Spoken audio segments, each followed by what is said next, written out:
कशिश और स्वागत है आपका राजनीतिक गलियारे में। आज हम यहाँ बात करने वाले हैं राज ठाकरे को लेकर, क्योंकि कहीं ना कहीं अब जिस तरीके से महाराष्ट्र का माहौल जो है वो गर्माता नजर आ रहा है, तो उम्मीदें ऐसी लगाई जा रही है कि उद्धव ठाकरे की जो सीट है वो बहुत ज़्यादा खतरे में बनी हुई है। उसी को लेकर काफ़ी ज़्यादा सवाल खड़े होते नजर आ रहे हैं कि क्या सच में उद्धव ठाकरे की सीट पर अब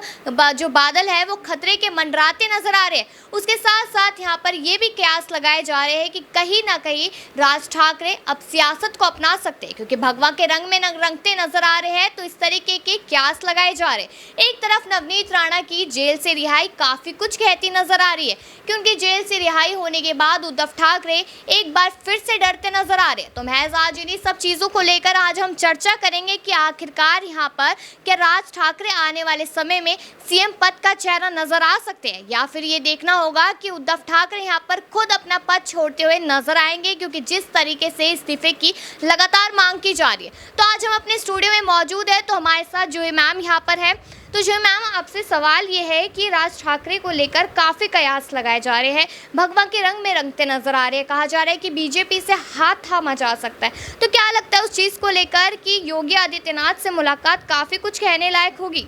जी हाँ, बिल्कुल। जिस तरह से अभी माहौल देखा जा रहा है, तो एक तरह से अपनी इमेज बचाने के लिए भी वो ये कदम उठा सकते हैं। अगर वो ऐसा नहीं करते तो दूसरा मौका यही है कि जिस तरह से लोग डिमांड करें इस्तीफे से या तो फिर वो बच सकते हैं या तो ये हाथ थाम सकते हैं। यही सबसे बड़ा भी ये है, हाथ थामने पे उनकी इमेज बनी रहेंगी। तो यहाँ पर हमने देखा नवनीत राणा जो है वो जेल से रिहाई उनकी हो गई। अभी भले ही उनकी तबीयत ठीक नहीं है, लेकिन जिस तरीके से एक समय था जब अमरावती से वो भारी बहुमत में जीती थी, तो क्या दोबारा से जब चुनाव होते हैं तो ऐसा जो ये सीन है या फिर कह सकते हैं तस्वीरें हैं कि दोबारा देखने को मिलेगी और यहाँ पर उद्धव ठाकरे कोई बड़ा कदम उठा सकते हैं? जी हाँ, बिल्कुल कदम उठाएंगे, क्योंकि ये नवनीत राणा वाला जो केस अभी हुआ है उसकी वजह से काफ़ी ज़्यादा अभी जो है महाराष्ट्र फोकस में आ चुका है। पूरा जो देश है उनकी तरफ ही देख रहा है और ये सोच रहा है कि अब उद्धव ठाकरे का अगला कदम क्या हो सकता है। और जिस तरह से अभी भगवा का रंग आप बोल रहे हो, तो डेफिनेटली हो सकता है, क्योंकि अभी बीते कई जैसे पॉलिटिकल चीज़ें देखी जाए तो काफ़ी लोगों ने अपनी पार्टी बदली है अपनी इमेज बदलने के लिए, या तो फिर जनता की नज़रों में अपनी जो इमेज है उसे सुधारने के लिए भी लोगों ने भाजपा का साथ पकड़ा है।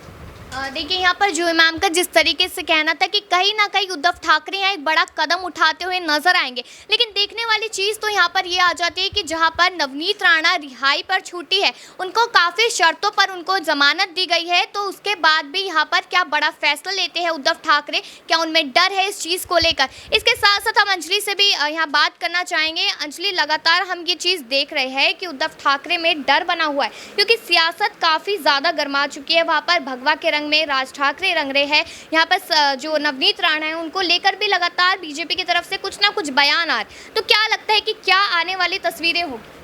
जी बिल्कुल, जिस तरीके से देखिए नवनीत राणा की रिहाई हो गई है, अभी तक भी वो यहाँ पर अस्पताल में एडमिट बताई जा रही है, स्पॉन्डिलोसिस जैसी बीमारी से वो ग्रसित थी। तो कहीं ना कहीं यहाँ पर नवनीत राणा के वक्त से ही उद्धव ठाकरे से इस्तीफे की मांग हो रही है। लाउडस्पीकर को लेकर जो मुद्दा गर्मा रहा है फिलहाल महाराष्ट्र में, उसको लेकर भी उद्धव ठाकरे से इस्तीफे की मांग हो रही है, क्योंकि सीएम होने के नाते अगर वो चीज़ यहाँ पर लाउडस्पीकर मुद्दे को लेकर नहीं बात करेंगे, जो सुप्रीम कोर्ट का फैसला है उस पर अगर वो अपनी जनता को राय नहीं देंगे, तो कहीं ना कहीं सीएम होने का उनका फायदा नहीं है। और वहीं राज ठाकरे कह लीजिए इस चीज का फायदा उठाते नजर आ रहे हैं। कहीं ना कहीं ये परिवार की लड़ाई अब सियासी जंग में बदलती नजर आ रही है। जिस तरीके से राज ठाकरे जो हैं अयोध्या का दौरा करने वाले हैं, 5 जून को रामलला के दर्शन करने वाले हैं, लेकिन कशिश जिस तरीके से आप कह रही हैं कि भगवा रंग में रंगने की वो तैयारी कर रहे हैं, लेकिन ऐसा लग रहा है कि बीजेपी उनके समर्थन में नहीं है, क्योंकि कैसरगंज से जो सांसद हैं ब्रजभूषण सिंह, उनका कल धमकी भरा बयान आया था। उन्होंने कहा कि अयोध्या आने से पहले उनको जो उत्तरी भारतीय लोग हैं उनसे माफ़ी मांगने की ज़रूरत है, हाथ जोड़कर माफ़ी मांगने की ज़रूरत है, क्योंकि ठाकरे परिवार का अयोध्या आंदोलन में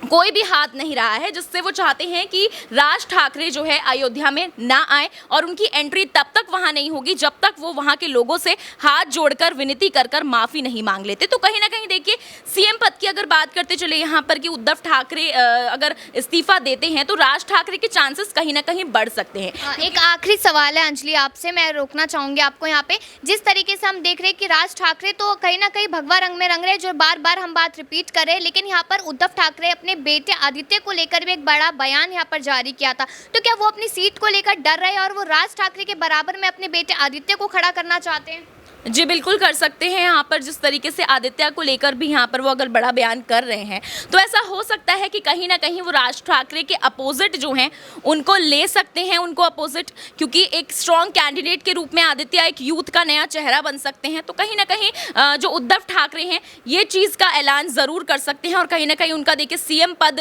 जो है वो इस समय जो है इस्तीफे की डगमगाहट में जो है लहर ही रहा है। देखिए यहाँ पर कहीं ना कहीं ऐसा डर ज़रूर बना हुआ है उद्धव ठाकरे में कि कुछ ना कुछ आगे जो सियासत है, क्योंकि महाराष्ट्र के चुनाव भी जो है वो काफ़ी नज़दीक है, तो उस चीज़ को लेकर डर बना हुआ है। इन्हीं सवालों को लेकर मृत्युंजय मैं आपसे पूछना चाहूँगी कि अभी जो सियासत में जो गर्मा गर्मी दिखाई दे रही है, तो क्या ऐसा लगता है कि यहाँ पर उद्धव ठाकरे को नुकसान और बाकी जो विपक्षी दल है उन्हें फ़ायदा हो सकता है? देखिए, उद्धव ठाकरे को नुकसान तो हो ही रहा है। अगर आप देखें कि जिस तरह से अब बीएमसी इलेक्शंस को लेकर भी कोर्ट ने बोल दिया है कि उद्धव सरकार जल्दी से जल्दी बीएमसी इलेक्शंस कराए, और जिस तरह से अभी महाराष्ट्र में जो आप लगातार जो चीज़ें देख रही हैं उससे हो सकता है कि बीएमसी इलेक्शंस में उद्धव सरकार को यानी शिवसेना को बहुत बड़ा झटका लग सकता है, क्योंकि पहले ही कांग्रेस के साथ हाथ मिलाने की वजह से जो उनके समर्थक हैं उनके अंदर नाराज़गी है, और जिस तरह से हिंदुत्व का मुद्दा जो राज ठाकरे ने उठाया उसने कहीं ना कहीं बाकी शिव सैनिक जो पहले हिंदुत्ववादी सोच को समर्थन करते थे उन्हें अपनी तरफ खींचने का काम किया है। तो नुकसान तो ठाकरे